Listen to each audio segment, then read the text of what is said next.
It was a small power struggle that took place in the wake of Trump's new big law, his big beautiful bill, as it is commonly called. Although they had the majority, it would not have been quite enough, as there were some dissenters whom Trump first had to appease with some promises and commitments. Probably the most prominent agreement Trump reached was with Lisa Murkowski from Alaska, who wrested a few concessions from him for her vote. The law itself holds out the prospect of tax relief, especially for the rich, and cuts further social benefits for normal workers. This is one of the reasons why the law was controversial and unpopular among many. Now, however, Trump was able to put the law into force. This happened as planned on July 4th and was celebrated solemnly. Trump's former companion Elon Musk was also an opponent of this law and announced that he now wants to found a new party. Although Musk could not become president himself, the new party could well become a problem for Trump, because the US president also has to fight in other areas. His supporters are demanding the disclosure of the Epstein files, a central campaign promise of Trump.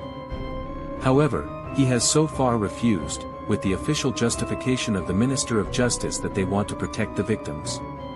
Among Trump's supporters, the question now arises as to whether the president has something to hide.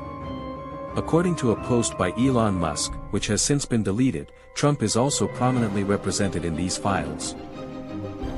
Elsewhere, however, Trump surprised. New weapon deliveries to Ukraine were announced, which go beyond the planned deliveries of his predecessor, Joe Biden. Other countries have also announced that they will buy weapons from the US for Ukraine. And Trump has also adopted a tougher tone towards Putin. After the Russian president had repeatedly stalled Trump, the president had to realize that Russia was probably not interested in real peace. Trump had promised the threatened tougher tariffs and set Putin a deadline of 50 days. This deadline was then changed shortly afterwards and reduced to only 10 days. This means that the deadline will be reached in mid-August, and it will be interesting to see to what extent the package already before the Senate to increase tariffs to 500% for all states that still do business with Russia will become serious. Currently, however, according to Trump, 100% tariffs are up for debate. There was also a kind of agreement elsewhere. Originally, Trump's tariffs were supposed to come into force on August 1st, but now the president has granted a postponement. Shortly before, the EU, largely under Ursula von der Leyen, had negotiated a deal with Trump, according to which 15% tariffs would be levied on EU goods. In return, the EU did nothing. According to some experts, the EU has once again proven how weak it is, which should change urgently. The shipping company Phoenix Enterprises, founded in 1982, announced new ambitions. In the 40 years that have passed since its founding, the Sydney, Australian-based company has made a name for itself on the world's shipping routes and was established as a reliable trading partner.